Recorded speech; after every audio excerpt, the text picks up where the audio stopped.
من يهده الله فلا مضل له ومن يضلل فلا هادي له أشهد أن لا إله إلا الله وحده لا شريك له وأشهد أن محمدا عبده ورسوله لا نبي بعده فإن أصدق الحديث كتاب الله وخير الهدي هدي محمد صلى الله عليه وسلم وشر الأمور محدثاتها وكل محدثة بدعة وكل بدعة ضلالة وكل ضلالة في النار. أما بعد, insyaallah kita melanjutkan kajian kitab Al-Muqni' di kitab As-Salat di bab syurutus salat, yaitu masuknya waktu dari syarat-syarat salat. Pada pertemuan lalu kita telah membahas waktu salat maghrib, maka kini kita insyaallah akan membahas waktu salat Isya. Dikatakan oleh Ibnu Qudamah rahimahullah, "Tsumma al-Isya'u", kemudian al-Isya. Dan al-Isya, Isya, arti asalnya Isya itu adalah ismun li awwalidz zalam. Suatu term, suatu istilah, suatu label untuk awal gelapnya hari. Ya, awal gelapnya hari itu Isya. Dan kemungkinan besar lafal esok ya, itu dari bahasa Arab dari Isya. Ya, kemudian diserap jadi bahasa Indonesia jadi esok. Kalau orang Jawa bilangnya sesok. Umumnya orang Indonesia bilangnya besok. Perbedaan B sama S enggak jauh beda. Esok. Ya. Dan Isya dimulai dari maghrib ini. Isya itu, sebutan Isya dimulai dari maghrib, makanya disebut salat maghrib dan salat Isya itu Isya'an, dua salat Isya. Isya al-awwal dan Isya al-awwal itu maghrib, Isya al-thani itu Isya nanti. Ya. Dan dinamakan salat Isya dikarenakan memang di awal-awal kegelapan. Taib, waktu salat Isya dikatakan oleh Ibnu Qudamah rahimahullah, wa waqtuha min maghibis syafaqil ahmar ila thuluthil lailil awal wa anhu nisfihi. Waktu salat Isya terbagi menjadi dua intinya. Sebelumnya waktu salat Isya terbagi menjadi dua. Pertama waqt al-ikhtiyar, kedua waqt al-ittirar atau waktu darurat. Pertama waktu ikhtiyar, yaitu waktu pilihan. Yang kedua waktu darurat.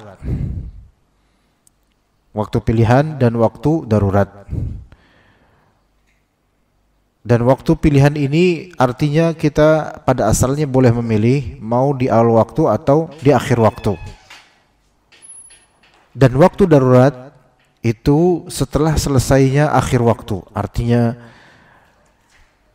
haram atau sebagian ulama mengatakan makruh salat Isya di waktu darurat. Jadi waktu salat Isya terbagi menjadi dua, yaitu waktu pilihan dan waktu darurat. Maksud dari waktu pilihan adalah seorang musalli, orang yang salat, dia boleh memilih mau di awal waktu pilihan atau di tengah waktu pilihan atau di akhir waktu pilihan. Sementara waktu darurat itu adalah waktu yang hanya dibolehkan tanpa dosa orang sholat isya karena uzur, nggak bisa di waktu ikhtiar atau nggak bisa di waktu pilihan. Nah, waktu pilihan ini ulama berbeda pendapat. Dimulai dari kapan? Udah pasti dimulai dari yaitu awal waktu isya, yaitu ketika as-safaq al-ahmar, yaitu semacam ufuk sinar merah itu sudah hilang. Akhir waktu maghrib sudah hilang, itu mulai waktu isya. Itu sepakat ulama. Oke. Yang menjadi perbedaan pendapat di antara ulama bahkan dalam mazhab Hanbali dalam dua riwayat Imam Ahmad, akhir waktu pilihan. Pendapat pertama, akhir waktu pilihan adalah sampai sepertiga malam pertama. Pendapat kedua, akhir waktu pilihan adalah sampai nisful lail. Dan di sini au nisfihi wa anhu nisfihi, yaitu dalam riwayat yaitu takhrij dari pendapat Imam Ahmad, yaitu pertengahan malam. Sepertiga malam pertama dengan pertengahan malam itu dua hal yang berbeda, dua waktu yang berbeda. Kalau dikalkulasikan, dihitung-hitung ya jelas beda. Karena sepertiga ya sepertiga, setengah ya setengah. Malam dimulai dari maghrib. Berarti dimulai dari jam 18 lewat 20 berapa? Benar gak?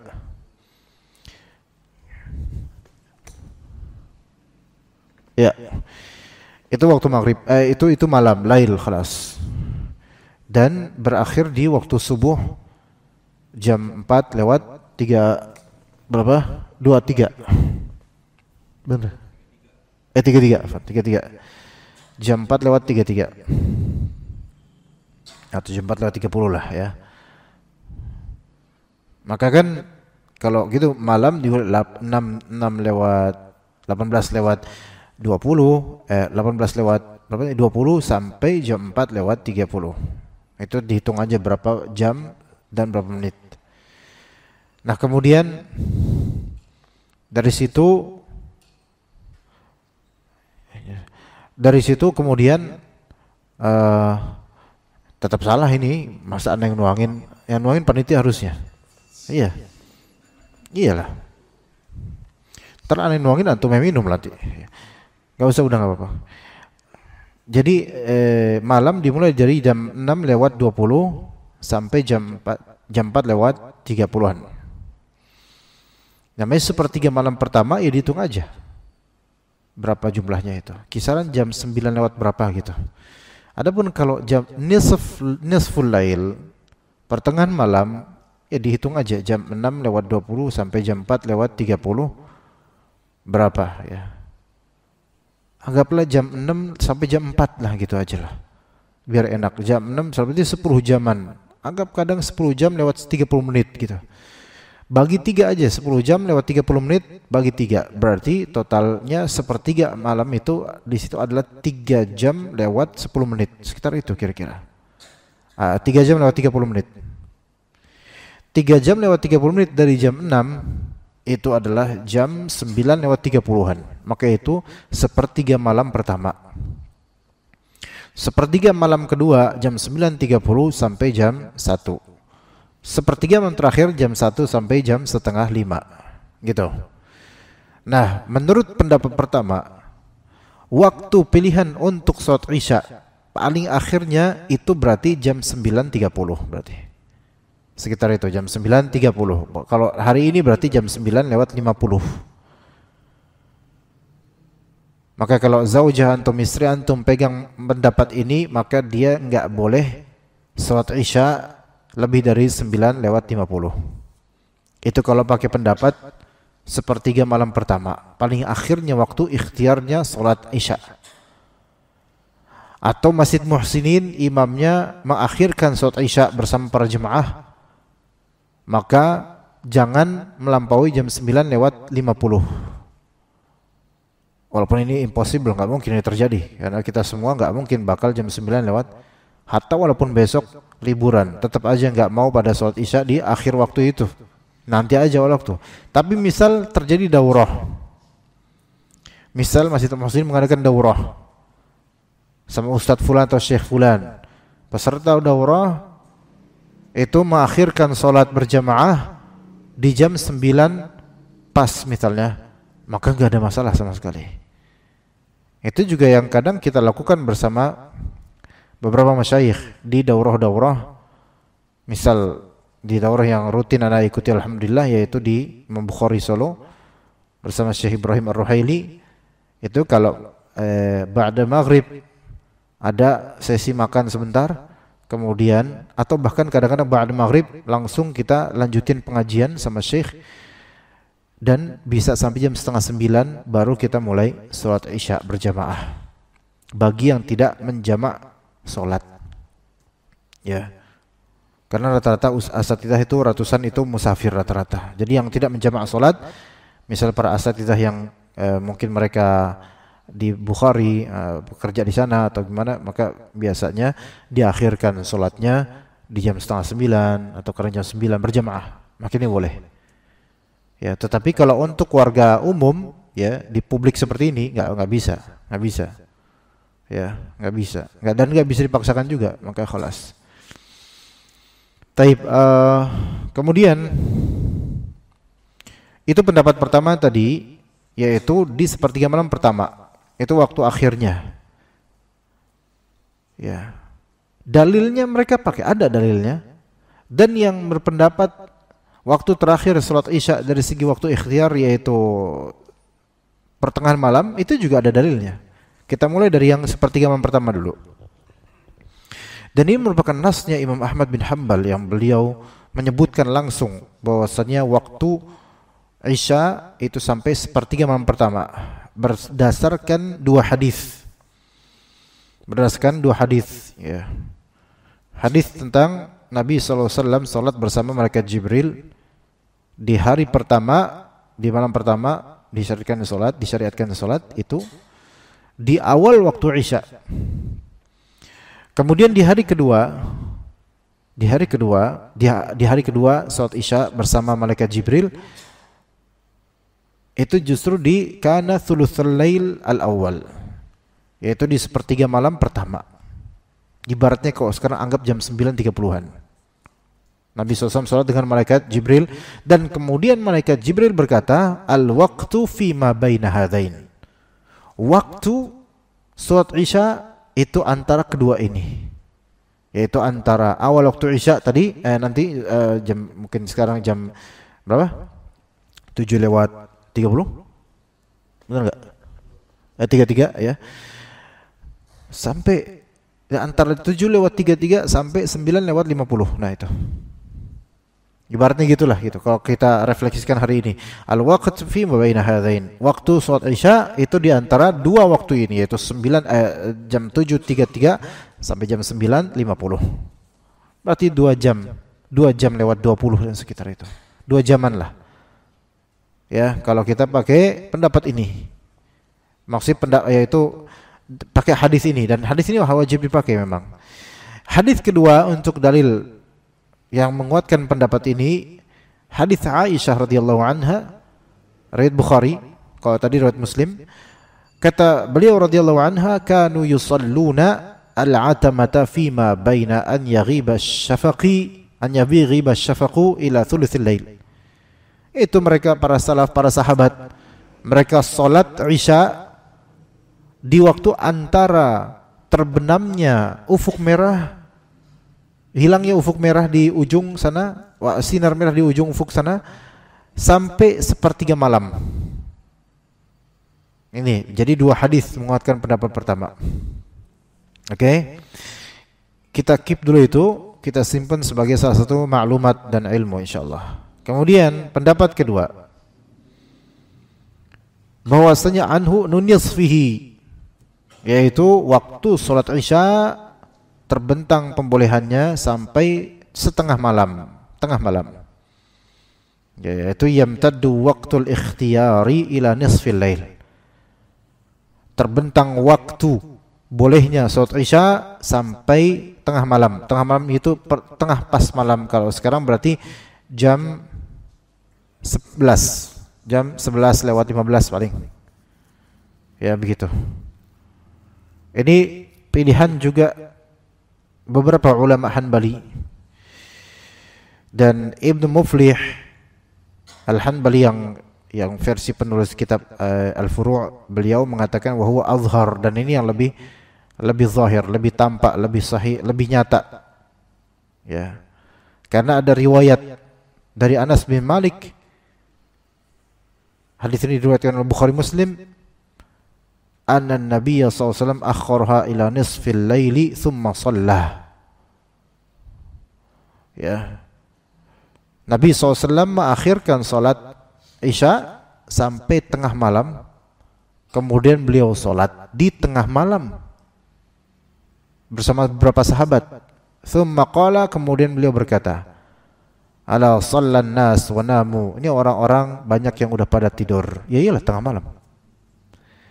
Ama innakum fi salatin mantadhartumuha. Sedangkan kalian yang dari maghrib sampai tengah malam ini, kalian selama ini nungguin sholat Isya.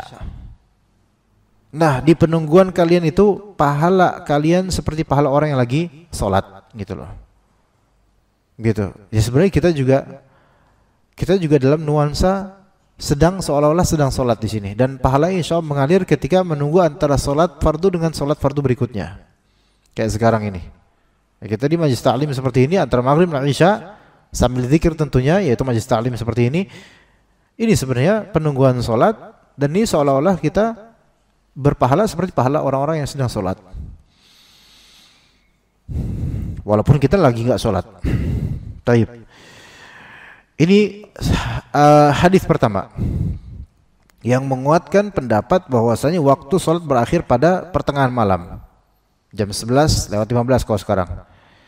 Kemudian hadis kedua, hadis yang diriwayatkan oleh Abdullah bin Amr bin Al-As, dan ini diriwayatkan oleh Imam Muslim. Jadi semua hadis yang 4 kita sebutkan ini semuanya hadis Bukhari Muslim atau hadis Muslim, ya. Jadi sahih semua hadisnya. Yang kata Nabi SAW, waktul isya'i ila nisfil lail. Waktu isya itu sampai pertengahan malam. Lihat di sini, ya. Jelas banget nasnya dari Nabi SAW, sebagaimana pandangan yang sepertiga malam pertama itu juga jelas dari malaikat Jibril gitu loh. Jadi ya semua dari ini kuat gitu loh. Semuanya kuat dari segi sanad dan juga kuat dari segi lafalnya yang menunjukkan adanya penetapan dan penegasan waktu sholat Isya dari sini sampai sini. Ya. Kemudian Ibnu Qudamah dalam Al-Mughni beliau mengatakan annal aula annaha la tuakharu an thuluthil lail. Yang ya, kita setelah mengetahui dua pandangan ini, ada yang mengatakan salat Isya paling akhir itu sampai sepertiga malam pertama, ada yang mengatakan salat Isya berakhir pada pertengahan malam. Oke, kata Ibnu Qudamah di Al-Mughni, yang lebih utama adalah jangan diakhirkan sampai jangan dilebihkan sepertiga malam pertama. Maksudnya, iya oke. Anggaplah kita memilih pandangan bahwasanya salat Isya itu waktu ikhtiarnya berakhir pada pertengahan malam. Oke. Tapi yang lebih afdol baiknya jangan lewat dari sepertiga malam pertama, yaitu jangan lewat dari jam 9:30 gitu. Intinya gitu.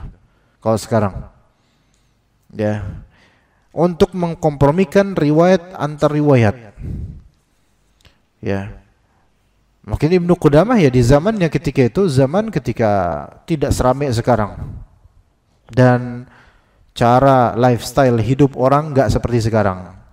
Kalau sekarang, wahai Ibnu Qudamah, andai engkau tahu ya Syekh, keadaan sekarang, jangankan melebihi sepertiga malam pertama, rata-rata jemaah di awal waktu sholat Isya, ya enggak?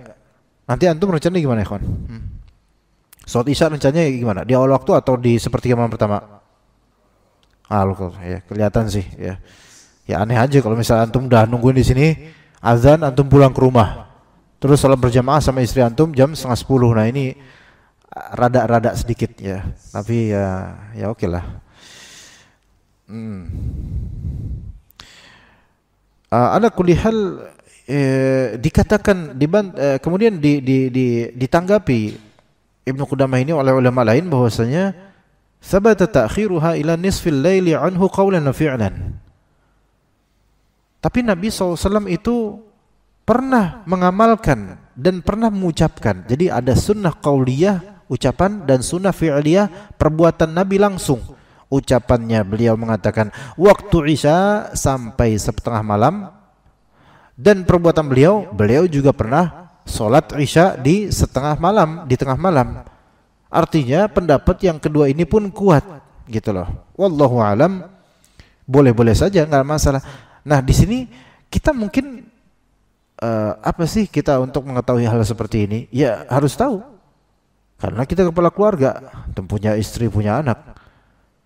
Perempuan, ya, istri-istri biasanya, bukan biasa, sebagiannya itu, terutama yang suaminya di kantor, belum pulang kerja, itu kadang-kadang mungkin ngerasa riuh sama anak atau gimana atau alasan lain, itu enggak sholat di awal waktu untuk Isya. Oke, fine, enggak apa-apa. Karena Rasulullah SAW juga mengakhirkan sampai sepertiga malam pertama atau bahkan setengah malam. Oke. Tapi harus benar-benar ditahqiq realnya tuh apa gitu loh. Kalau misalnya antum pulang kerja jam 8:30 atau jam 8 dan istri ini wajib untuk melayani antum sebagai suami, sebagai istri suami gitu. Dan dengan itu kalau berluang untuk sholat Isya di awal waktu maka lebih afdol. Karena apa? Karena dia ada kewajiban nanti ketika suami datang. Ya, kalaupun diakhirkan, beritahu ke istri bahwasanya akhir waktu Isya itu pertengahan malam atau sepertiga malam pertama. Khilaf di antara ulama. Hanya saja ikhwan, kalau kita lihat kenyataan orang sekarang, semakin malam dia sholat Isya, itu mungkin semakin futur, semakin malas. Belum tentu semakin khusyuk. Belum tentu. Ya memang setiap rumah tangga beda-beda lah ya. Beda-beda. Khawatirnya semakin kita ini hidup di zaman ketika kita dimudahkan apa-apa jadi penundaan. Ketika kita dimudahkan apa-apa jadi penundaan. Dulu ketika kita belum berpunya ini, belum berpunya itu, kita lebih disiplin dan lebih menjaga waktu. Sekarang malah lebih sering terlambat, sering ini, sering itu gitu. Nah, jadi pelajarannya adalah kita kalau melihat karakter kita di zaman sekarang, tentu lebih awal waktu itu lebih afdol. Termasuk ibu-ibu sekalipun. Karena nanti nggak tahu nanti harus ngurus apa lagi. Kalau kita mau jujur, HP ini itu sering sekali menyita waktu kita untuk sholat, untuk sholat sunnah dan seterusnya, beneran. Sejujurnya gitu, zaman sekarang. Karena sangat banyak opsi untuk bisa kita lihat atau dengar atau saksikan di handphone dibandingkan kita pergi sholat atau melakukan sholat. Maka lebih afdol di awal waktu sehingga beban kewajibannya itu selesai. Nanti setelah sholat Isya di awal waktu, ummahat ini dia layanin anak-anaknya atau mungkin dia kemudian layanin suaminya dan seterusnya. Ya, dan seterusnya ya. Begitu, wallahu a'lam. Kemudian kalau tadi kita udah tahu waktu ikhtiar, waktu pilihan dengan perbedaan pandangan dua itu, wa yabqa waqtu ad-darurati ila tulu'il fajr tsani. Maka kemudian tersisalah waktu darurat. Waktu darurat ini yakni waktu yang tidak layak seseorang sholat Isya di waktu itu kecuali yang beruzur. Ya. Kalau pendapat pertama tadi sampai sepertiga malam pertama jam 9:30 gitu, maka waktu darurat adalah jam 9:30 sampai jam 4:30. Karena sampai masuknya fajar kedua, yaitu waktu subuh. Itu waktu darurat jam 9:30 sampai jam 4:30. Ya, itu waktu tidur sih biasanya. Taib. Kalau pakai pendapat kedua tadi, maka waktu darurat itu dari tengah malam jam 11:15 sampai jam 4:30. Itu waktu darurat untuk pendapat kedua. Sebenarnya pendapat kedua ini lebih sahih sebenarnya. Allah alam lebih sahih. Pendapat kedua ini lebih sahih. Kalau antum bertanya, terus kalau misalnya nih kita banyak kegiatan, dia habis maghrib event atau apa misalnya, pasar malam misalnya, dagang, kayak pedagang-pedagang malam martabak apa gitu kan, itu biasanya baru buka habis maghrib, tutup jam 11. Ya, ini terlepas dari masalah wajibnya sholat berjamaah ya. Wajibnya sholat berjamaah kita lepas dulu itu. Yang penting orang ini sholat dulu lah, itu yang pentingnya. Pedagang martabak tutup jam berapa, Pak? 11 gitu, tergantung daerah gitu kan. Ada jam 1. Oh ya terus. Tapi ini pedagang martabak Ahlussunnah wal Jamaah. Ya. Misal aja. Dia Ahlussunnah wal Jamaah. Kemudian jam 11 dia tutup. Pulang taruh gerobak martabak di tempat-tempat gerobak, butuh waktu setengah jam. Dia sholat jam 12. Oke. Kita tanya, Mas martabak Ahlussunnah wal Jamaah, itu antum sholat isya jam berapa? Jam 12, Pak. Sah nggak tuh? Sah, Pak. Kok sah sih? Kan itu udah lewat waktu. Nah, gitu kan.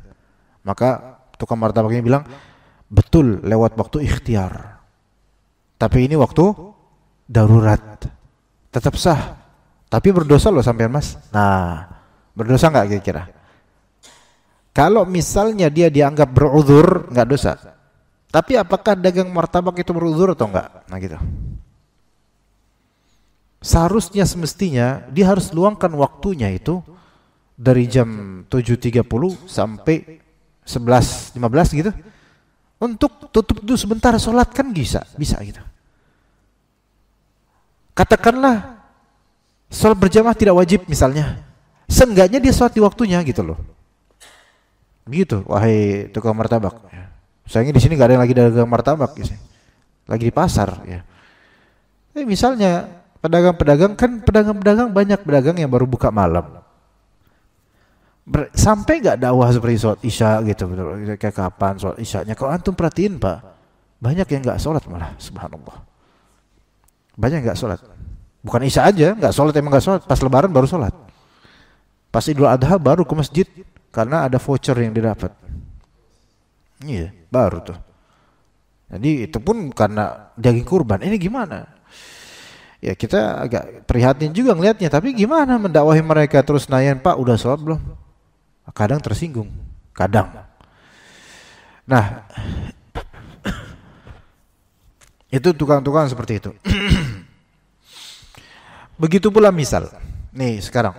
Antum safar. Naik mobil, naik bis dari Jatiwarna. Biasanya ngetem dulu tuh di beberapa tempat, di Bekasi di mana ngetem dulu lama, Karawang lah lama lagi, baru masuk, maksudnya jalan lancar itu baru jam 9 malam. Antum belum belum sholat maghrib, belum sholat isya. Baik. Sementara baru sampai Indramayu dan rest area itu sekitar jam 12:30 misal saja, misal aja. Antum ingat kajian ini nanti, waduh ini ya udah jam 9.30 antum masih di daerah Cikampek misalnya, atau mungkin Karawang misalnya, masih tol Cipali itu. Waduh 9.30 ini belum sholat nih ya. Ini udah akhir waktu ikhtiar versi pendapat pertama nih, Masya Allah. Ya, ilmu saking jelimetnya dia sampai mikirin kayak gini, menurut pendapat pertama dalam mazhab Hanbali nih, gitu kan. Gitu, sambil ngucap kayak gitu, sampai temennya yang samping juga ngomong apaan sih ini orang gitu. Terus habis itu, kan ada pendapat kedua. Sampai jam 11.15. Oke. 1 jam lagi kita tuh. Ternyata jam 11 masih belum sampai Indramayu misalnya. Waduh, nanya ke konektor, Bang, Mas, ini ke rest area jam berapa Mas? Masih lama Mas, kira-kira 12:30. Waduh. Oke. Pertanyaan di sini. Ya. Antum sholat di bis atau sholat di rest area? Ayo.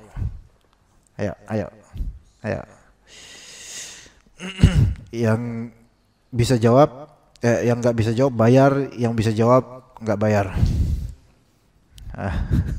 Kan kebanyakan nggak bisa jawab, jadi banyak bayaran ini. Antum sholat di bis karena mepet atau antum sholat di rest area jam 12:30? Ayo. Bis atau rest area? Atau dua-duanya? Maghrib di bis, ini di rest area. Ini mau jamak takhir loh. Maghrib belum, Isya belum. Oke, gimana? Kalau yang menjawab di bis, kenapa? Ada alasannya harusnya. Kalau yang menjawab di rest area, kenapa? Silakan. Yang jawab di bis dulu. Jangan takut Anda salahin, walaupun memang bakal Anda salahin. Jangan takut. Takut apa? Tapi kan nggak mungkin sampai subuh, Pak. Oke, nanti kalau misalnya antum pilih di bis, segera nih, sebelum jam 11 gitu kan. Sebelum berakhirnya waktu pertengahan malam kan, turun bis. Kenapa di bis? Takut molor sampai subuh? Enggak, Pak. Pasti sampai Indramayu jam 12:30, Anda yakin. Waktu itu dicek kok di Google Map, jalannya lowong kok, nggak apa-apa. Ya. Kan itu kerjaan antum, Pak. Driving. Nggak ada macet kok, nggak ada macet. Yang mengatakan di rest area jam 12:30, apa alasannya? Karena darurat. Oke. Apa daruratnya gitu loh? Jalan. Sementara ya sholat fardu dalam safar pada asalnya wajib di bumi, maksudnya di bumi, wajib berdiri. Syarat sah sholat fardu berdiri. Kalau sholat sunnah tidak wajib berdiri. Oke. Nah sekarang kita ulang lagi. Sholat Maghrib dan Isya jamak takhir ini, ya, lebih antum khawatirin mana? Tidak bisa berdiri tapi yang penting masuk waktu ikhtiar, atau enggak apa-apa waktu darurat yang penting berdiri? Mana yang lebih antum dahulukan? Ayo. Ini supaya akalnya agak nyambung sedikit, agak nyala sedikit. Ayo. Ya, ada aja lupa pertanyaan Anda. Yang kedua itu apa, Pak? Lebih antum utamakan mana? Ya, Anda ulang nih. Yang penting di waktu pilihan masih waktunya, walaupun nggak berdiri, yaitu di bis, atau yang penting berdiri walaupun waktunya darurat.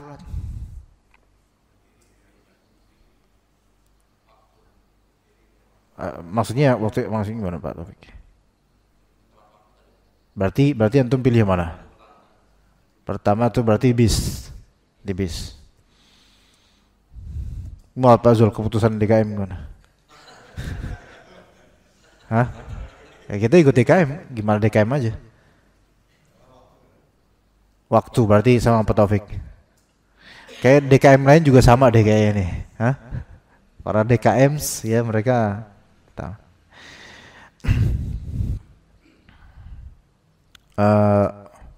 Wallahu alam, kalau ana lebih ke nomor 2. Ana tidak mengatakan yang pertama salah, enggak, karena darurat di sini benar juga, maksudnya waktu ini dijaga jangan sampai masuk waktu darurat, berarti di bis aja udah.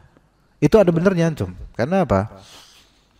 Karena ini bukan hal yang darurat sehingga antum harus akhirkan ke waktu darurat.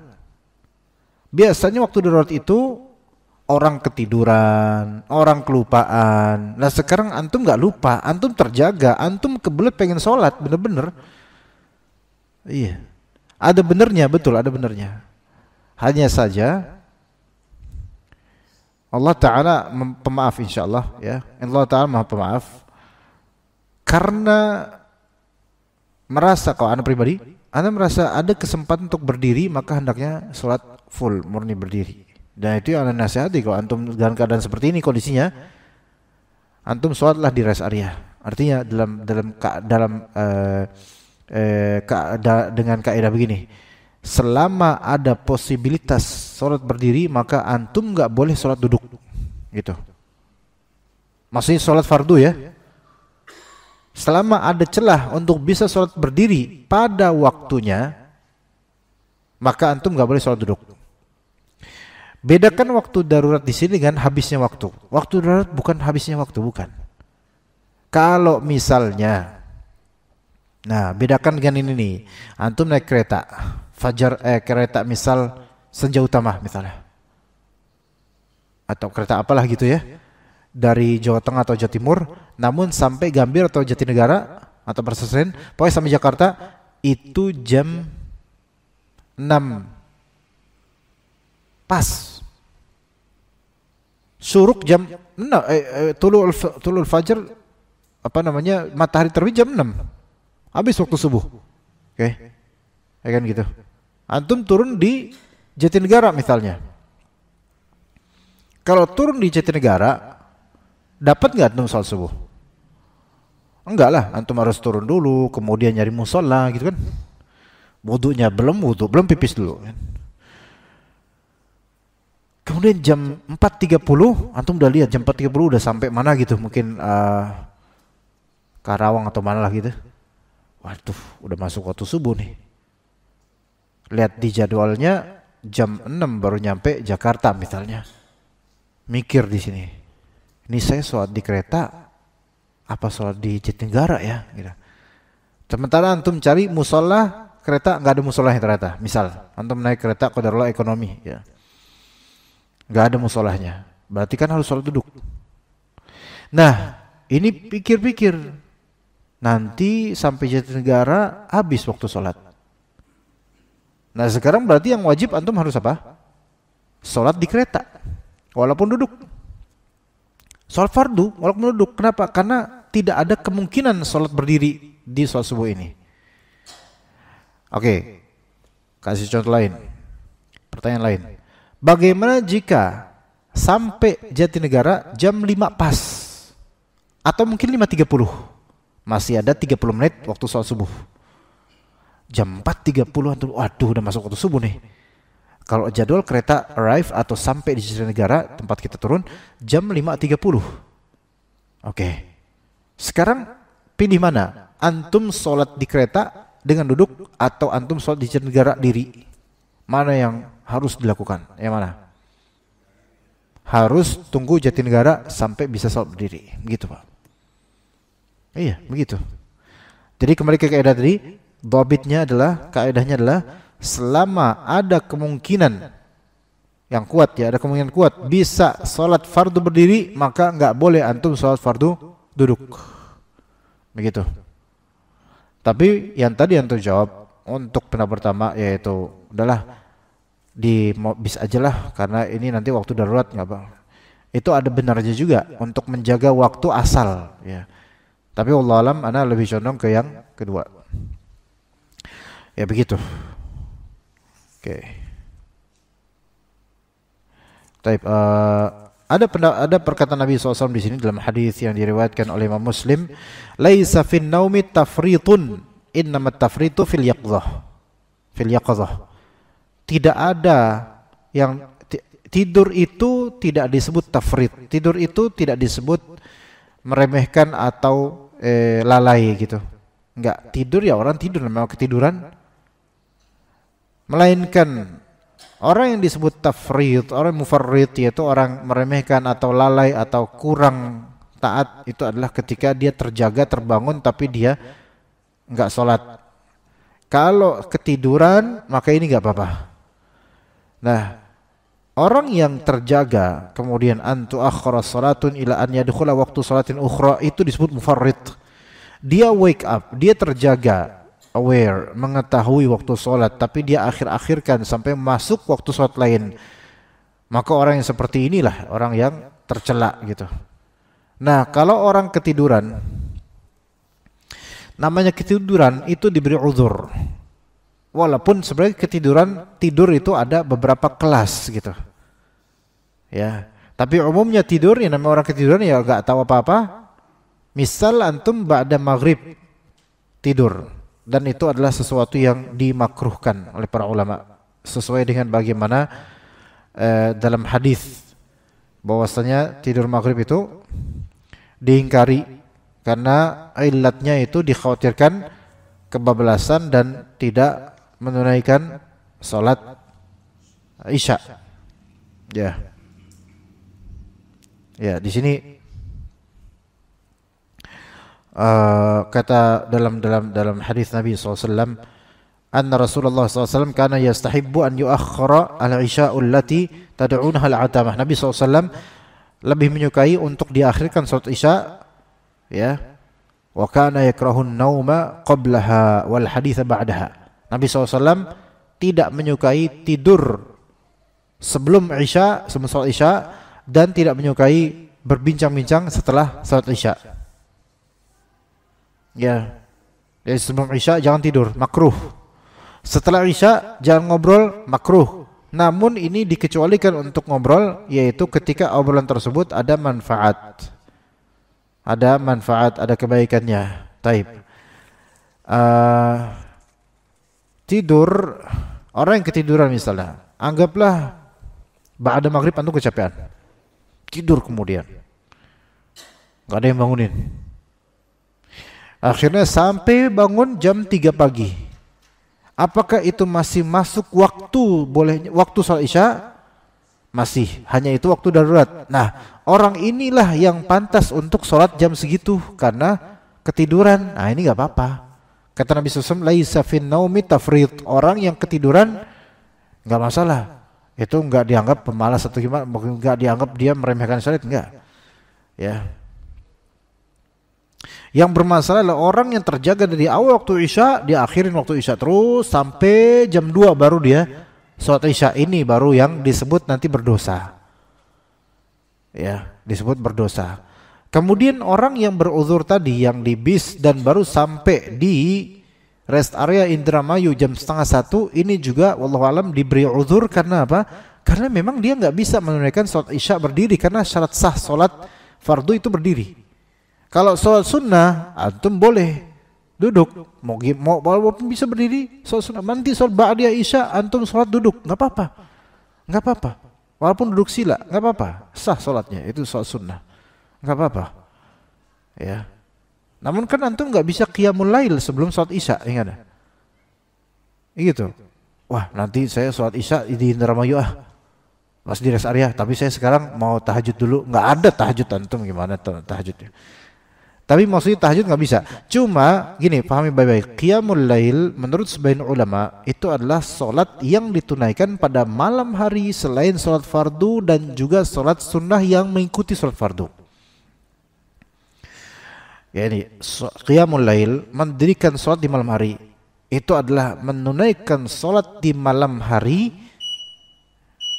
yang bukan salat maghrib dan isya dan bukan salat ikutan maghrib dan isya, qabliyah ba'diyah maghrib, qabliyah ba'diyah isya. Itu bukan qiyamul lail namanya. Nah, kalau antum ba'da maghrib sampai isya, ini antum menunaikan salat 2 rakaat salat mutlak, itu masuk ke dalam qiyamul lail sebenarnya. Tapi nggak boleh witir. Witir itu harus selesai salat Isya dulu baru witir. Bedakan. Oke, kita lanjut setelah azan insyaallah. Jika ada pertanyaan nanti ada azan insyaallah.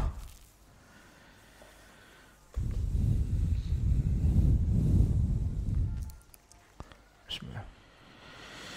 Baik. Ada pertanyaan enggak, ikhwan? Pak Fajar, fadhol. Pak Fajar dulu sebentar, Pak Fajar. Bismillah, assalamualaikum Ustaz. Assalamualaikum. melanjutkan pertanyaan yang tadi mengenai afdaliyah salat fardu sambil berdiri. Kalau misalkan dalam keadaan safar dan salatnya masih bisa dijamak, apakah tetap kita akhirkan dijamak dengan salat berikutnya tapi sambil berdiri, atau yang salat pertamanya itu di kendaraan, Ustaz? Jadi kan salat pertamanya nggak bisa berdiri kan? Nggak bisa, Ustaz. Iya, lebih afdol jamaah jelas. Lebih afdol jamaah. Tapi kalau memang dia nggak mau jamaah itu kan jamaah salat itu kan pilihan. Menjamaah salat itu pilihan. Kalau dia nggak mau menjamaah, maka mau nggak mau dia salat maghrib di kendaraan. Karena kendaraannya nggak mungkin ke rest area antara maghrib dan isya, ya kan gitu. Tapi lebih afdol jelas jamaah, tapi tidak wajib menjamaah. Gitu ya.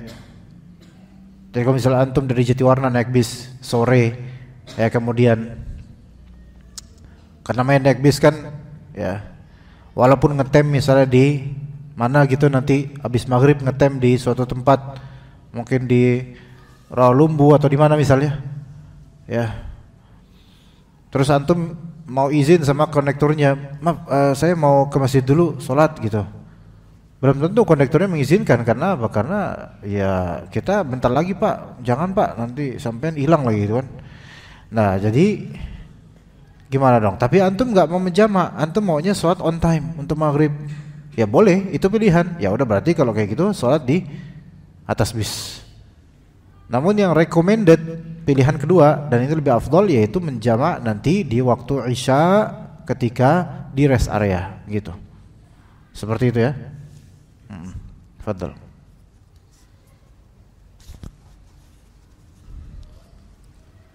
Pak Ustadz, mau tanya tadi terkait masalah kita sholat dengan syarat sah berdiri, misalkan di perjalanan di rest area. Taruhlah misalkan tadi kita sampai ke rest area itu jam 1 karena kita ingin 1 pagi. Iya betul, jam 1 pagi di waktu darurat, karena kita menginginkan karena sholat sahnya sholat fardu. Nah sedangkan kita di perjalanan, misalkan di bis itu ada waktu ingin sholat lebih awal, yang harus misalkan duduk misalkan. Nah, fardu. Iya betul, fardu, sholat isya fardu. Nah kalau misalkan di pertengahan jalan, namanya mungkin kita di jalan tol, bis itu ini segala macam, terkadang kan mungkin ya bisnya waspada, entah itu di belakang ada truk atau apa, belum segala macam, amit-amit ya di jalan, misalkan kita meninggal belum sholat isya karena kita ingin sholat isya tadi niatnya di mana, di rest area itu di jam 1, takut meninggal duluan gitu ya. Ya kalau misalkan posisi tapi selama ini meninggal nggak selama ini? Enggak Pak, enggak Ustaz. Jadi kalau misalkan kita yang tadinya kalau kita sholat di bis dengan kondisi misalkan duduk, bisa diselesaikan dulu itu sholat fardunya seperti itu. Tapi dengan kondisi kita ingin sholat yang berdiri, tapi sebelum kita kerjakan itu sholat isya di pertengahan jalan kita meninggal, itu kita termasuk dosa apa enggak? Gitu? Enggak dosa.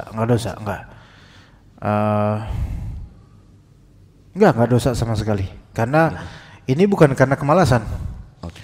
Bukan karena fawailul lil musallin alladzina hum an salatihim sahun, bukan karena sahu, bukan karena dia sengaja menunda-nunda dengan kemalasan, bukan, tetapi karena dia melihat secara fikih bahwasanya hal ini rukhsah, boleh untuk waktu uzur salat, waktu darurat. Kemudian dia juga menganggap bahwasanya di antara syarat sah salat fardu adalah berdiri, maka enggak apa-apa. Iya, dan ketika dia wafat, ya qadarullah, dan nggak masalah, itu nggak masalah. Ya begitu, wallahu a'lam. Pak. Terima kasih Pak Ustaz. Ya, sama-sama. Ustaz, ketika kita tidak bersafar, ketika kita mukim diwajibkan sholat berjamaah. Nah ketika kita safar dan sudah masuk jarak safar, apakah sholat berjamaah itu menjadi wajib, menjadi tetap wajib atau pilihan? Ketika sudah safar menjadi tetap wajib ataukah tidak wajib dan tidak berdosa gitu ketika ditinggalkan sholat berjamaah. Kemudian yang kedua, pada saat misalkan kita tidak berjamaah, sholat sendirian pada saat safar, apakah wajib juga tetap menjaharkan pada saat sholat jahar gitu Tad? Oke, di antara rukhsah dan keringanan untuk musafir, orang yang berstatus musafir itu tidak diwajibkannya sholat berjamaah gitu. Bahkan sebelum itu gitu. Sholat berjamaah sendiri hukumnya itu beda pendapat di antara ulama. Ada yang mengatakan tidak wajib, dalam mazhab Syafi'i tidak wajib, dan ada yang mengatakan wajib. Kita ambil pendapat yang wajib. Taib. Untuk laki-laki pas mukim, ketika safar diberi keringanan, yaitu tidak sholat berjamaah, tidak wajib sholat berjamaah. Tidak wajib sholat berjamaah. Nah, sekarang timbul pertanyaan, ketidakwajiban sholat berjamaah tersebut, apakah karena zat safar atau karena kesulitan dalam safar? Paham gak di sini? Ketidakwajiban sholat berjamaah tersebut, apakah karena zat safar atau karena memang ada kesulitan? Kalau karena zat safar berarti segala macam safar dengan segala kemudahan tetap nggak wajib sholat berjamaah. Atau karena ada kesulitan, artinya kalau nggak sulit dimudahkan ya tetap wajib sholat berjamaah. Bisa bedain nggak sini? Gitu loh. Ya ini yang menjadi bahan pertimbangan gitu loh. Mungkin lebih hati-hatinya adalah dilihat dari qadrul masyaqqah, yaitu kesulitan antum. Antum sulit nggak untuk sholat berjamaah? Gitu loh. Sama kayak puasa Ramadan. Betul nggak wajib puasa Ramadan, tapi ketika antum ternyata udah sampai tujuan, walaupun cuma 2 hari doang di situ, dan di situ juga enak banget, apakah antum nggak puasa Ramadan? Gitu loh. Walaupun tetap nggak apa-apa nggak puasa Ramadan. Gitu loh. Jadi benar sholat wajib, sholat berjamaah tidak wajib untuk musafir, orang yang sedang safar. Tapi ketika misal dia tidak kesulitan untuk sholat berjamaah, ya bahkan di tempat kediaman, di tempat dia singgah atau apa itu ada orang sholat berjamaah gitu, masjid gitu, apakah dia nggak ikutan gitu kan? Ya, itu kalau kita, mesti kita benar-benar sunnah.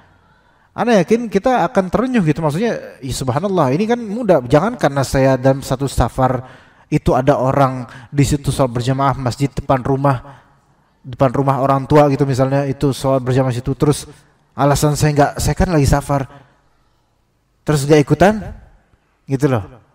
Kalau kita udah biasa ke masjid pasti risih gitu loh, risih ya, dan menganggap itu tetap wajib. Makanya Syekh Shalih As-Suhaimi hafizullah, salah satu ulama Madinah, beliau menegaskan bahwa orang walaupun kondisi dia musafir, tapi ketika dia udah bertempat di tempat yang nyaman dan dimudahkan untuk ke masjid sholat berjamaah, maka tetap wajib baginya sholat berjamaah.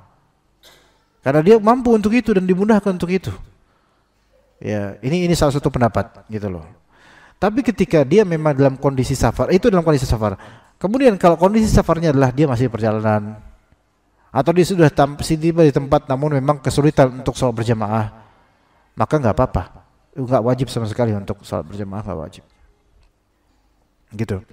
Ya kayak misal di rest area, kemudian antum kan di rest area kan misalnya mungkin naik mobil pribadi, ya ada orang lagi sholat, wajib nggak di sini sholat berjamaah? Nggak ada jemaah di sini, antum sholat sendiri nggak masalah. Antum sholat sendiri nggak masalah. Tapi ketika antum melihat ada jemaah, antum ikut, gitu loh. Antum ikut walaupun antum jamaah di situ, begitu berjamaah. Karena ini ada jelas-jelas jemaah gitu loh, seperti itu. Atau antum semobil 3 orang ikhwan, ya antum bareng sholat berjamaah, seperti itu, ya. Jadi pada asalnya benar tidak wajib sholat berjamaah untuk musafir, tetapi ketika memang sudah dimudahkan, maka sebagian ulama mengatakan tetap wajib, dan ada ulama mengatakan tidak wajib namun tetap lebih dianjurkan sholat berjamaah. Itu yang pertama. Yang kedua apa tadi? Ya, sebagian ulama fuqaha mereka mengatakan bagi sholat jahriyah, jika dia sholat sendiri maka tetap dianjurkan untuk menjaharkan sholatnya, kecuali perempuan. Ya, dia keraskan suaranya walaupun sholat sendiri itu lebih afdal kalau dia sholat sendiri, baik musafir maupun bukan musafir. Begitu. Ya. Bahkan sholat malam pun lebih dianjurkan untuk dijaharkan. Ya, begitu. Walaupun sendiri. Begitu. Ya. Ada lagi? Coba. Pak Taufik.